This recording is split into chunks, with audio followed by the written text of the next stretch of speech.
Psalms chapter 53. The fool has said in his heart, there is no God.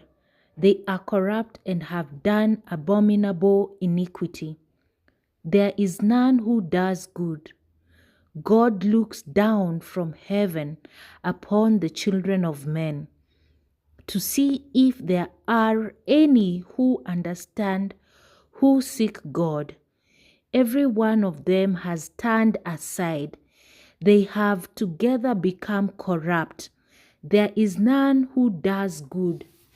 No, not one.